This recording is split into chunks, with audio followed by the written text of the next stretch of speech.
Hi, welcome to Unravelling the Core on Lifecast with Nikk. So this is your host Nikhil Goyal, and on this podcast we dig into the deeper mind and also unravel the core. We are here to discuss about the missing components in the business, which is storytelling. And today we're going to discuss more about this, and we have a CEO of HSB Visuals, Mr. Harneak Burmi.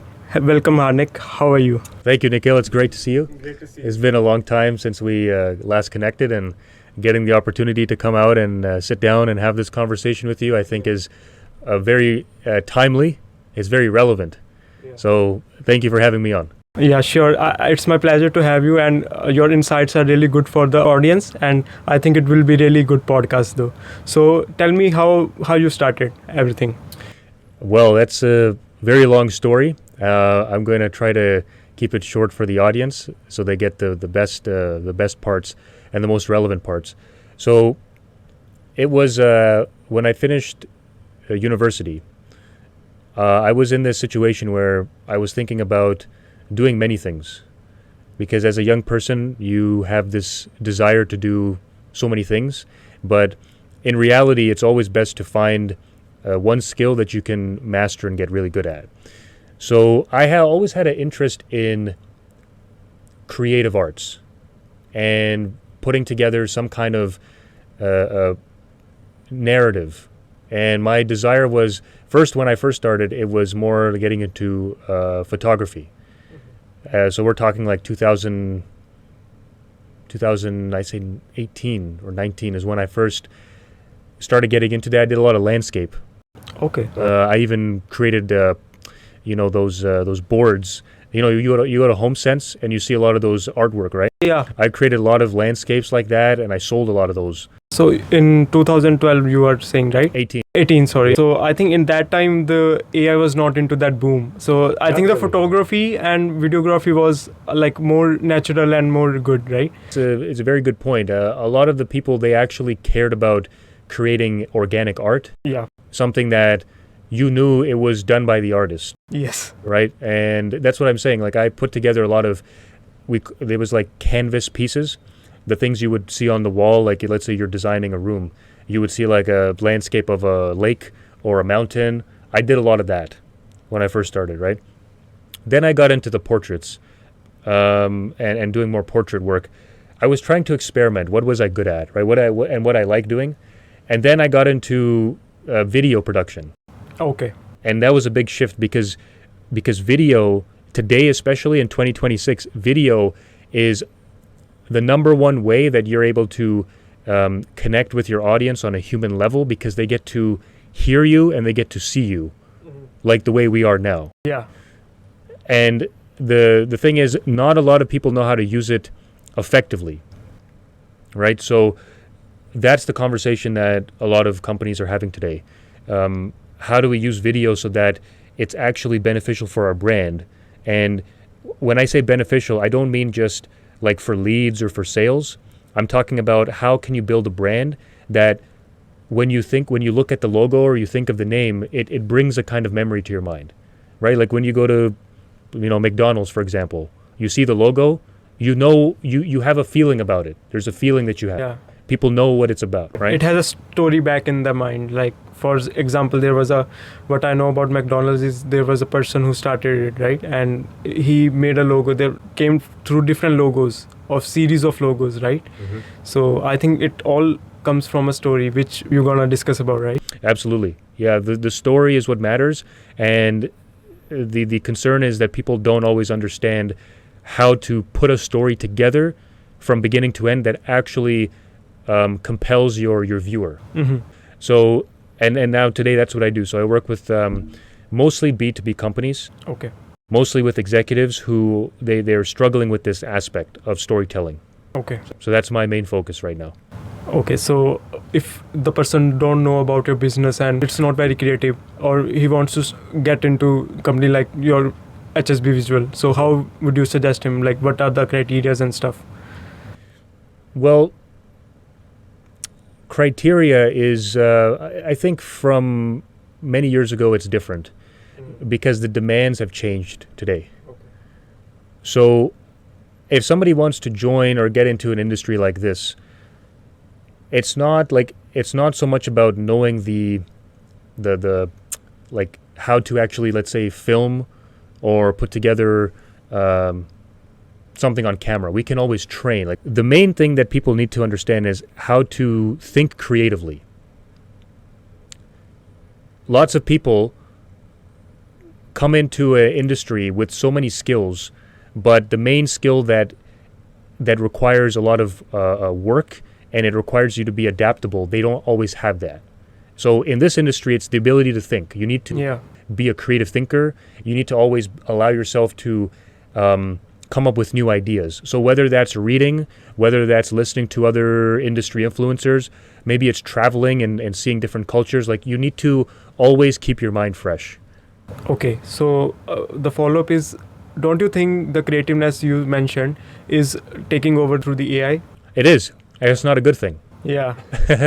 I don't think it's a good thing, because if you are replacing creativity with AI, then the person, they become, there's no word I can use other than useless. Yes. Like, that's because there's no use for them anymore. I think they lose the sense of thinking, right? They are more dependent on the machine rather than they use their own thoughts and create something good. Yeah.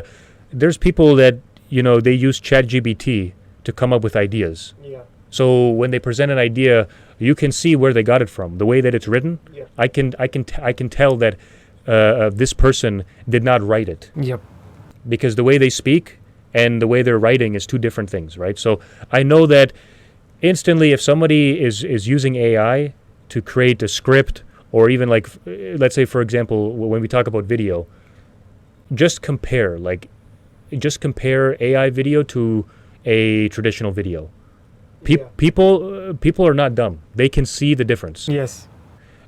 Just because it makes things easier, it makes things quicker, more efficient, does not mean that it is the right way to approach it. Because subconsciously in their mind, they're thinking that this person is like everybody else, because everybody is using the same software to create videos. Yeah. So now, when somebody's watching your video, they're thinking, they may not say it, but in their head they're thinking, this person doesn't look unique, doesn't look like they can do anything unique for me, or it doesn't look like their product looks unique, because if they have to use AI to create some kind of branding video, then probably they're not somebody that is very credible. It's this idea of, like, when something new comes up, everybody does it. Everybody wants to hop on the train and do the same thing. So now everybody, like, it's the same problem that we had before. Before, people were trying to be different, and now we have this new technology. Everybody's using it in the same way. They're not being unique or creative, so we still have the same problem. Yeah. So if you can stand out, if you know how to think creatively, and you allow yourself to, like, sit down, sometimes, like, you sit down for 30 minutes and you just write. Mm-hmm. Just whatever comes to your head, you write. You come up with ideas, you write, and sometimes whatever's on the paper, as you write, you come up with even more ideas. You need to let yourself get away from all, like, everything else, and sit in a quiet place and think. That's how you stay creative. And I think that their journaling comes in, right? If we do journaling, it gives us more clarity between our thoughts, what's going inside us. What challenges you faced while between the AI and the traditional video production part? Like, do you use AI for your ideas? For the videos, no. Okay. When I produce content, no. I do not use AI. So you write your own scripts? The scripts, so we write the scripts. When it comes to editing, like, just some of the fine tuning some things, we do use AI for grammar, punctuation, formatting, all of that, right, to clean it up. The ideas we come up with. Okay. And I have seen your videos, and I think they're more informative than the other videos, which are really common these days. Mm-hmm. What you said, like, people hop on the same train, right? Yeah. So I think that's a good part.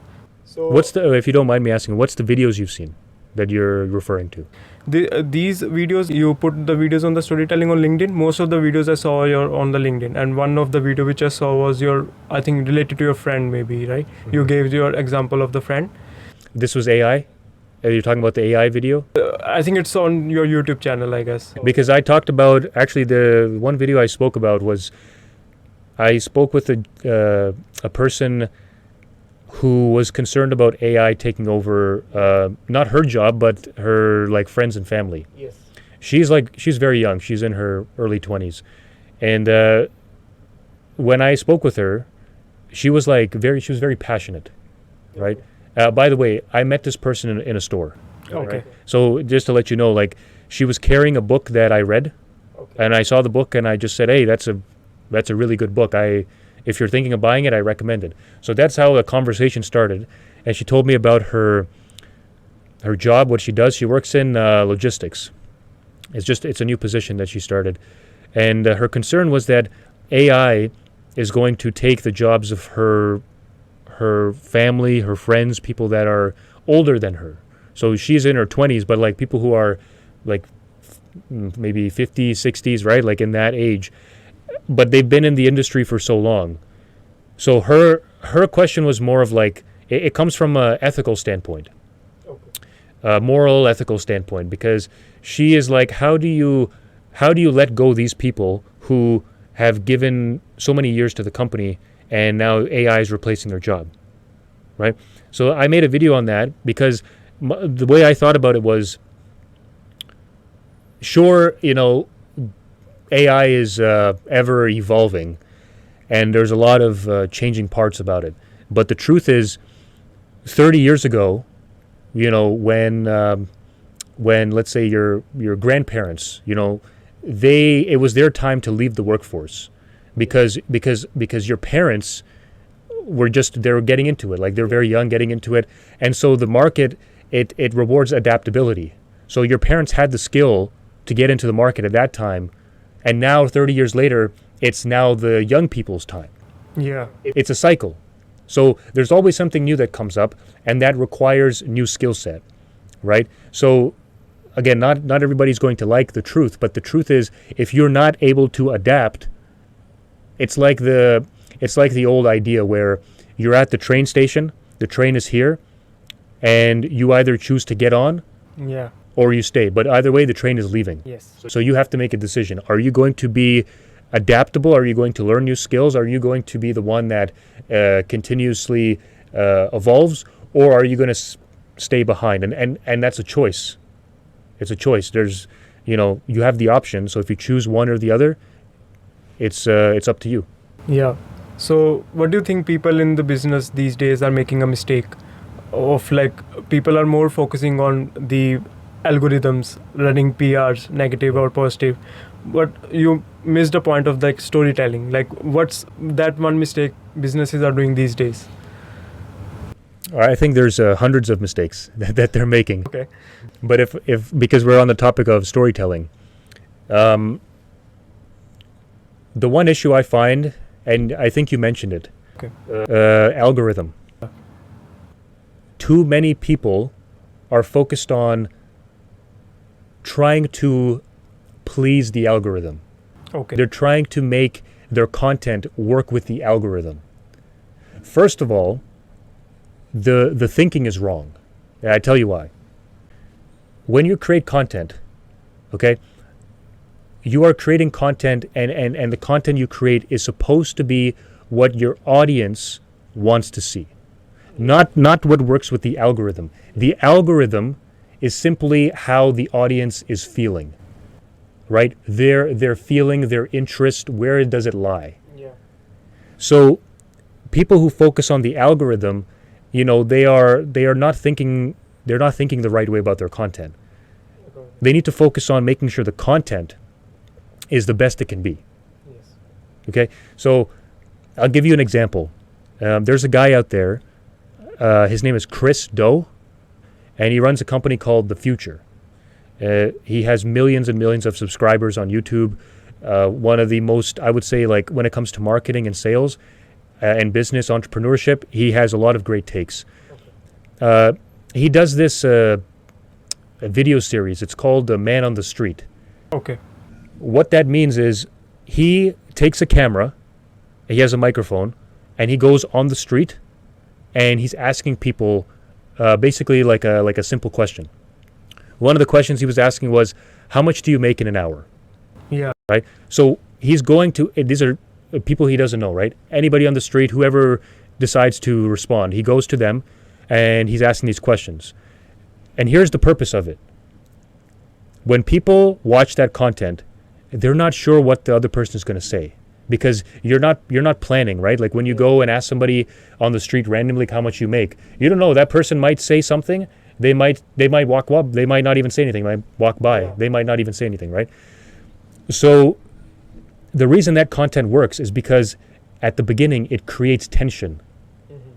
Because if you're the viewer, you're watching it, you're like, oh, he's going up to random people asking this, right? This could go really good or really bad. Yeah. So that creates tension. That makes you want to watch the video, right? That's what he's doing very well. He starts off with tension, and he's asking this question.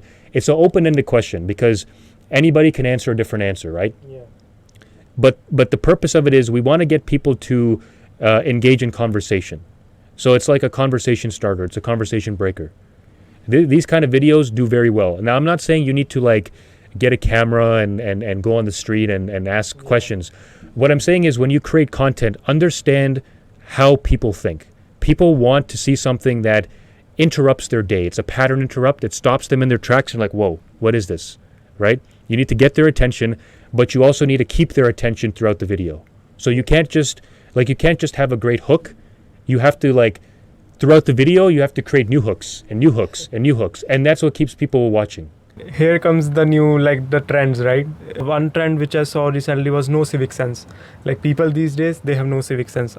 There was no sense of that to be going millions of views, right? But as you said, people needs tension, and that was the point. And since that one video went viral, each and every influencer started to do that. Right? So that's what I mean. Like, it's not the algorithm, it's people's interest. Yes. Right? So that's the big gap right now. You need to stop thinking about the algorithm and just start thinking about what content is going to it's going to grab people's attention and it's going to keep their attention. What is their interest, right? Now, sometimes the tension, like, it doesn't have to be, because, you know, those kind of videos, they're very short. They're 30 seconds, very quick impact. Sometimes, you know, maybe your video, maybe the kind of video you produce, it's not like that. Maybe you're doing like a longer form for YouTube, right? You can still create tension. You can, as a matter of fact, it's actually easier to create tension in a longer video than a shorter video. Oh. Because when you first start, like at the beginning, you have to have your hook. But as you like, because the job of the creator is throughout the video, you have to constantly keep them engaged, right? So you get the opportunity to create more hooks throughout the video. Okay. Right? Whereas if it's a short video, you only have like, I mean, you have to have one good hook. And depending on like how much time you have, you still need to hook them throughout the video. But it's so short, you don't have all that time. But a longer video, you get more opportunity to keep people's interest because you have more time to do that. Okay. Right? I take it. But for example, people have got shorter time span on the phone, right? This is a study came in. So people who are consuming more shorts or reels, how would you say them watch a longer content? People who put a longer content on the YouTube, they put shorter content to just promote the longer one, right? So I think it's a cycle now. So how would you answer that? So can I ask you a question? What is your interest? Like when you go on YouTube, you want to watch videos. What is it you like to watch? Personally, I watch longer form. No, but like I'm talking like the kind of video. What content do you like to watch? I usually watch spiritual content a lot. Okay. And also I also watch the science fiction or which has some facts. Okay, so spiritual. Like these are different genres. Yeah, different. Yeah, very different genres. What's your top? Like, what's number one? Oh, spiritual. Spiritual. Okay, and what grabs your attention about spiritual content? Like, why do you invest time watching spiritual content? I think it gets my faith in that. Something if I am not having a knowledge of it, like the religious path or something, I take the knowledge from the spiritual speakers or something which I need, because in these days people are like myself also having a lot of going through because we are alone in Canada, right? I used to watch the spiritual content to just relax my mind because it's kind of a meditation, you can say. So because of that, you already have an interest in that. So because for you, right, growing up, like you had a childhood where like spirituality was a part of your life, Yes. right? So that's the answer right there. How do you get people to watch long form? You don't force anything on anybody. They have to have the interest from within, Okay. right? You decide to watch the content because it's something that's already within you, a desire. There's people out there like you, similar, right? Like they have issues, personal issues. Maybe they came to a new job and they're struggling, or a new relationship, they're struggling, or maybe they come to a new country, right? Struggling, they're on their own. They already have this desire from within. Their feeling, their emotion is already like, I want to do this. I want to watch this content. So now, that's why when they go and look for that content, that's why I say the creator who's putting it out, stop thinking about the algorithm. Okay, because there's an audience for everything. Okay. There's an audience for spirituality, science fiction, technology. There's so many people out there that want to consume content. Your content needs to be good. Okay, your focus needs to be on the quality. Right. I got it. The problem is people focus so much on like, oh, you know, we have to put out short content because that's what's going to get us viewers, right?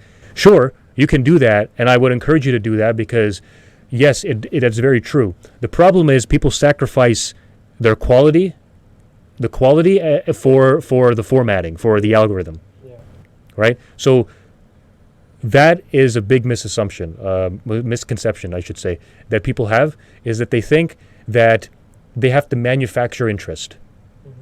Oh, you know, how am I going to get people to watch my content, right? How do I get it out? How do I get it out there?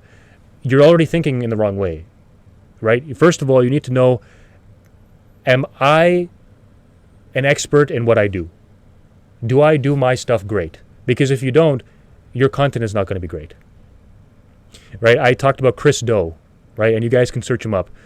His main focus is long-form content, right? As I was mentioning, the long-form, he gets millions and millions of views and comments on that because people out there, there's an industry out there and there's people out there that are looking for this content. I'm one of them.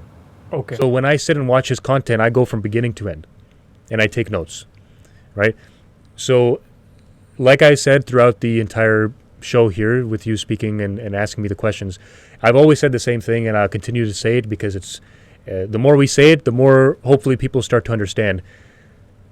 There is a market out there for everything.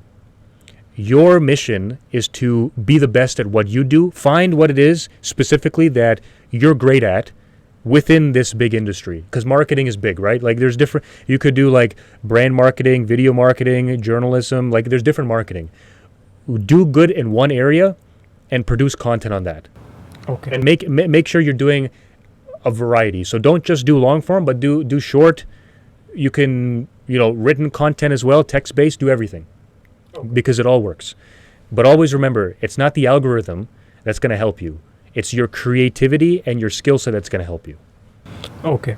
So we were talking about PR and how through PR people can tell their story.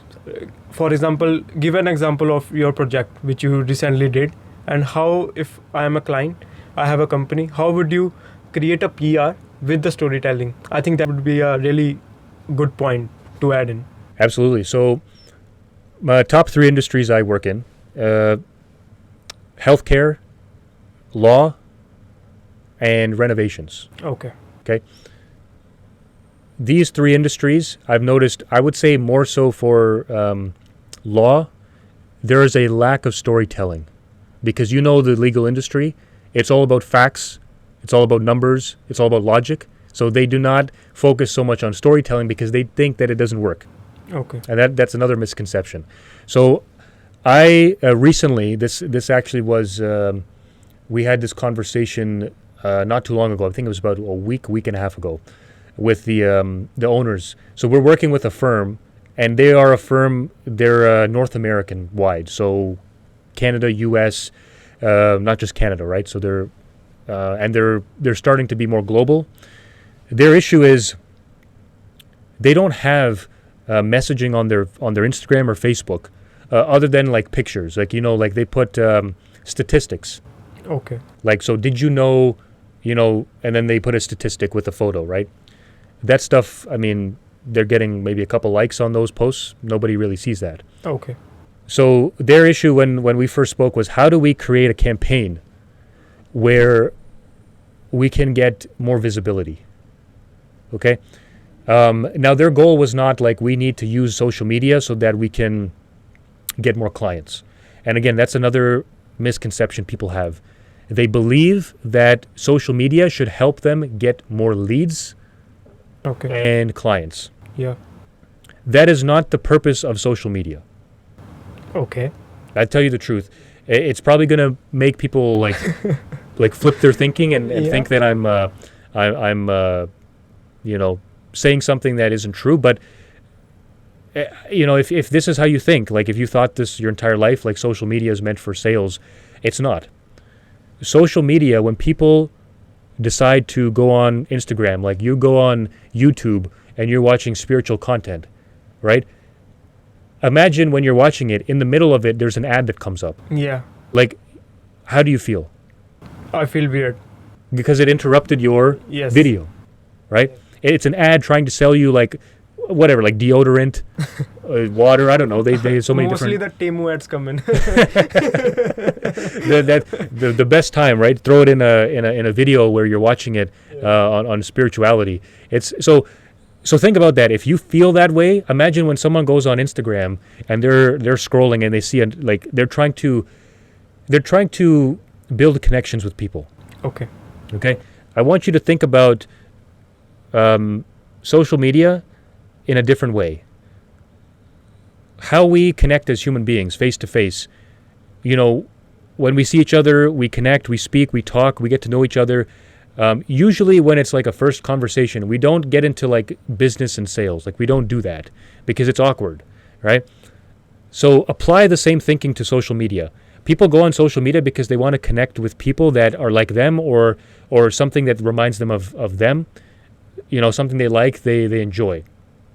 If the first thing they see is a sales ad, they're going to feel like it's awkward. They're not going to follow you. They're not going to watch your content, right? So that is the biggest conception about social media, is that it's not directed for sales strategy. It's directed for community building and relationship building. And through that's how you build a brand. And so with this law firm I'm working with, we're creating a campaign where it has nothing to do with building clients, like getting more clients. It's with visibility first. So they are great at what they do, and they have specialties, right? Areas of expertise. Our focus is creating content and videos where we put the lawyers, their faces on camera, and they're having conversations with each other. They're talking about misconceptions that people have. They're talking about ideas that people say to them, like their clients, they say to them, and they want to address these concerns. Okay. So it's almost like when you meet a friend and you're having a conversation with them, they are bringing ideas to the table, and let's say you say something that may not be true, that other person can have a dialogue, they can have a debate, and through that you build trust. Okay. So that is what I'm talking about. You need a campaign that helps build visibility, and the way you do that is you need to find ways to build trust with your audience. You also have to be relevant. Yeah. So you cannot just put videos out for the sake of going viral. Yeah. Because it will look stupid, right? Like people think like, oh, if I want to go viral, I have to do like some kind of TikTok dance, or I have to do some like crazy stunt, right? You don't have to like, first of all, it's incorrect. To go viral, you just have to know your industry well. Yes. Okay? I say like there's so many podcasters out there, and they gone viral because, first of all, they're questioning the way they communicate and converse. It's better than everybody. Like Joe Rogan, for example, is the best, number one podcaster in the world. There's a reason for it. Like watch his episodes. It doesn't seem like he's interviewing you. It seems like he is talking with you, like you met at a bar and you're just chilling out together and speaking, right? Yeah. His atmosphere, the atmosphere he creates, is what brings people in. Then if somebody wants to hire him for maybe a job or whatever he does, like I don't know who would, let's say, hire him. Maybe, he's doing some kind of work for a company, or maybe he's doing like PR for a company, or whatever the case is. They will do that after they see his work and after they see what he's capable of. But they won't do it if the first thing that he's talking about his podcast is, oh, make sure you like and subscribe my videos, make sure you watch my recent content. Like, if all he's doing is like plugging his work, all he's doing is trying to sell his work, that's, people don't like to see that. Oh, you see, you understand what I mean, right? yeah. Yeah. So you were talking about social media is not about sales, but I think there is a purpose shift after COVID. People were at home in the COVID time. The purpose has shifted from community building to sales, because most of the businesses right now are based on social media, right? So how do you explain that point? You said you do the debates with the lawyers and discussions. You put their face on them. You are doing also the same thing for the sales, right? So how would you answer? So that depends. Like, when you say sales, right? That's a big, broad term. So when you say sales, like, what's your definition of that? Bringing clients in. Okay. So can you give me an example of what you've seen on social media that, like, it doesn't, what you're saying is they're not telling stories, they're selling. Yeah. Have you seen an example like that? So for sure, I'll let you know. For example, there is a ad related to hair loss, for example. Let's go in healthcare. Yeah. People will first say a story. There was one guy and had hair loss, and they will show his journey and stuff. That's what most of the reels do, and they come up with their product. Mm-hmm. You use this. This is your number. Comment something. They will charge them in the DMs or stuff. They will tell them like, this is our product, you can use it, and there is a journey. So through storytelling, they do the sales. So yeah. I think that is positive also, and the negative part also. So how do you see? What company was that? Do you remember the name? I can't say the name, but there are many companies doing the same thing, Okay. Yeah. If you're a big company, if you're a big brand. Yeah. Okay. Like, let's say, for example, like Walmart puts out an ad. Yeah. You know for a fact they're going to get a lot of clicks. People are going to see, like, if McDonald's puts out an ad, right? Mm-hmm. But that's because they're a big brand. They have a big name. So it doesn't matter what they put out, right? I don't know if you remember, there was a advertisement that the automotive company, it was called Jaguar. Yeah. They put out. It was very controversial because the advertisement, and you guys might remember it, right? It was all over the news. It was not, like, when you watched the ad, you couldn't tell this is a car ad. Right, you couldn't tell like what kind of ad this is, right? And regardless of that was in the news and it got people talking. Now, from the reports I read, their sales went down because of that. Okay. Right. So an ad can bring up your sales, but if it's not right, if the story is not right, it'll bring it down too. Yes. So that applies for any brand, right?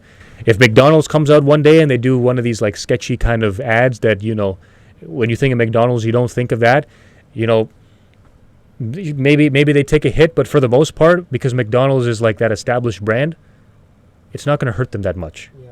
If you're brand new, though, like if you're like a small business, but maybe you're a big company, but like you're a niche company, you're local, you're not somebody that's international, global, right? You don't have that kind of positioning. You've got to be careful with the kind of content you put out, because you can put out like the content you said, you can do that, but there has to be a ratio. Like, every post you put out can't be that. Yeah. There has to be a balance. Yes. So like majority of your content needs to be around changing people's perspective, like the way they think. So that could be in different ways. Like, for example, man on the street, when you go out and you ask people like, how much do you make an hour?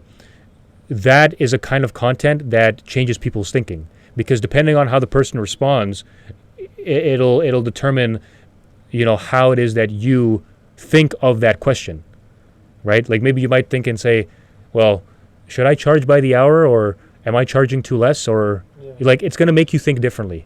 Most of your content needs to do that. Okay.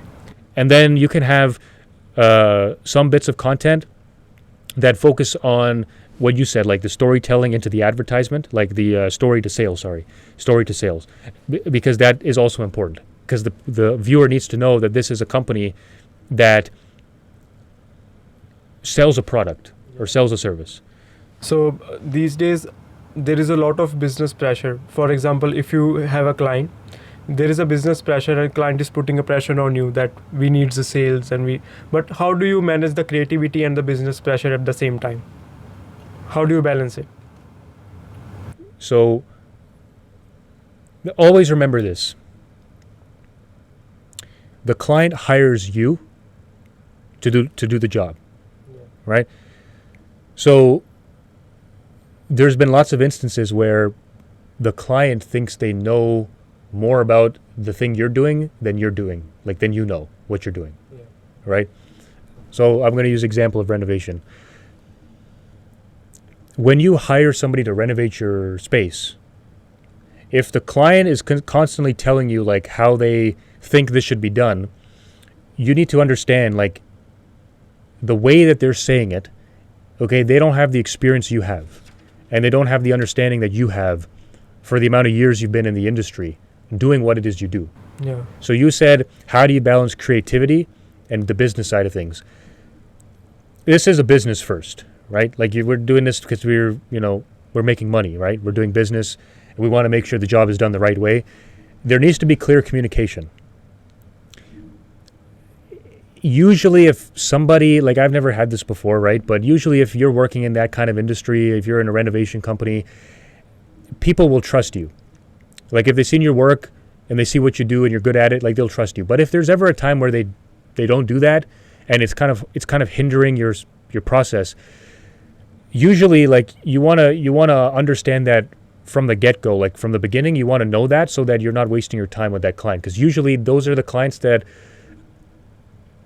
they're going to cause problems to you, right? So you have to sit down, you have to have that conversation, and maybe it's not you, maybe it's your team. You might have a team that can sit down and do that, when you sit down and negotiate the contract or whatever, to let them know what this is about, right? Okay. So it's important to have that balance. You need to know your spot. Do not let the client get in the driver's seat and drive the car, right? That's your car. You need to know how to drive the car. They're in the passenger. Don't let them kick you out. Moving on to the next part.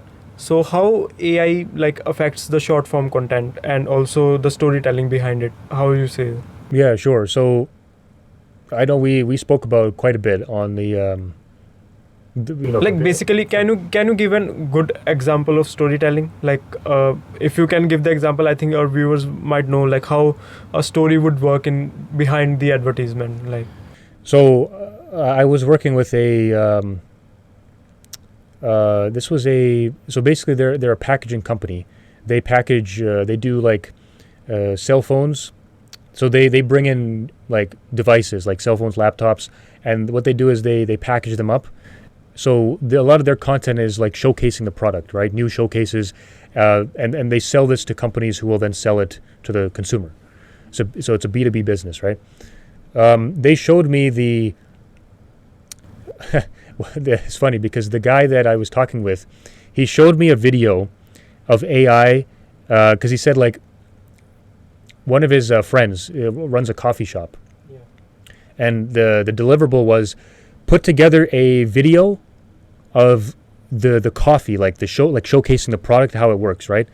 So he showed me this video, and it's clearly AI video because the images you can see they look like stock images, yeah. And the narration, I'm listening to the guy speaking, right? It's an AI voice. So he showed me this, and I looked at it and I said, your friend, he better not have paid a lot of money for this, because I wouldn't even post this, right? I wouldn't even accept it. And then we were talking about it, and he said that he agrees that it's the storytelling in a industry like that, like coffee, it's food, right? That's what it is. It's food and beverage, right? And the best way to tell a story is making sure that people are involved in this video, right? You see interactions with people. There were no interactions with these people, right? You can see it looked like somebody, a fifth grader could have put this video together. It doesn't look very impressive. So the issue is that they're replacing, this is the whole time we're speaking, we're talking about this, replacing creativity with faster turnaround times or efficiency and that sort of thing. But this, like having it be more efficient, is no good if the idea itself is no good. Yeah, I think the core idea would make an impact. It would, and it that's the because you asked me the question, like this. I think more people are realizing that this like AI takeover, it's not really a takeover, because there already is. It's a lot of backlash towards the technology not doing what it's supposed to do, or people realizing that this technology is only good for certain things. Yes, I guess so. Right? So it's not good for everything. It's good for certain things. But when you try to use it for everything, you lose a lot of the fine details that made your work stand out. Yeah. Right? So I think a person who is really in love with this brand, he would surely create one of the story. For example, I see Shark Tank a lot. In the Shark Tank, they have the stories behind their brands. That's why they are sharks, right? People who come for pitching their brands, they also have a story behind it. The sharks, they look the story behind it rather than the numbers sometimes. There are some deals which are made in the Shark Tank were because the entrepreneur was really good. He had a story, he had a good foundation. So I guess entrepreneurship is very specific in that case. It is. It's great you mentioned that, because it ties in with the entire narrative here. It's that the reason somebody decides to buy from you or support your business is not always because your product is the best. Yeah. Right? Like you can see, right? Like you go to, I'm just using example, like you go to Starbucks. Their quality may not be as great as maybe the small business down the street, but Starbucks' name is so big and the story behind it is so big. Yeah. They were able to brand themselves to that level. Yes. Right? So your story, people will buy from you based on the story you have. Okay. If somebody at school is selling bracelets, like a girl is selling bracelets, people won't buy it just because it's bracelets. They'll buy it because she tells them a story. She tells them that I'm selling these bracelets because, you know, my mother is struggling to pay rent, right? And I want to do this so we can keep the roof over our head and support ourselves. All of a sudden, that story now, it connects with people because they know what it feels like, especially those who have gone through struggle. Or maybe they're like short on finances, or, you know, like those people will support you. Yeah. The story matters first, not the product, the story. For example, I saw a brand in Shark Tank. It was like the guy lost his mother due to some heart problem or maybe some cancer. So he created that product which cures the other people the same problem.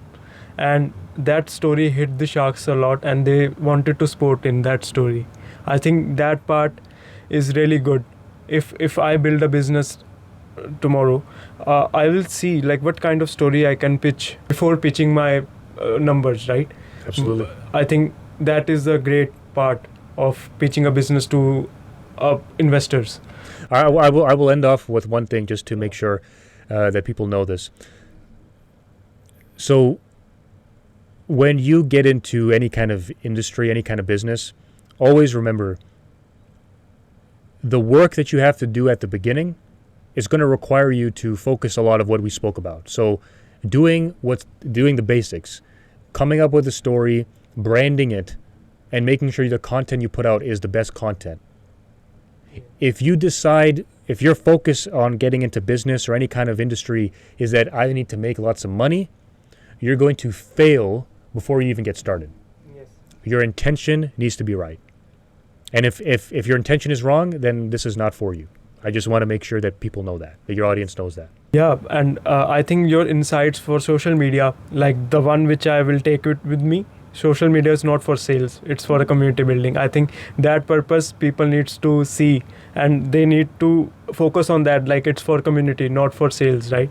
So I think we will discuss more about this in the next podcast, and I would really love to have you as a guest again in my next series. And I think that it was a very good conversation. Absolutely. And I think the person gets stronger if the foundation is stronger. And that's how the brand builds, right? Absolutely. Well, it was a pleasure having the chance to Yes. speak with you and be on your show as well. Yes. So I'm sure we'll do this again another Yeah, time. for sure. And do like, share, and subscribe to Lifecast with Nikk. And I'll also link the Harneak's channel in the description. And I wish all the best. And I hope you get some good insights from this podcast. I'll see you in the next episode. Until that, take care. Radhe Radhe.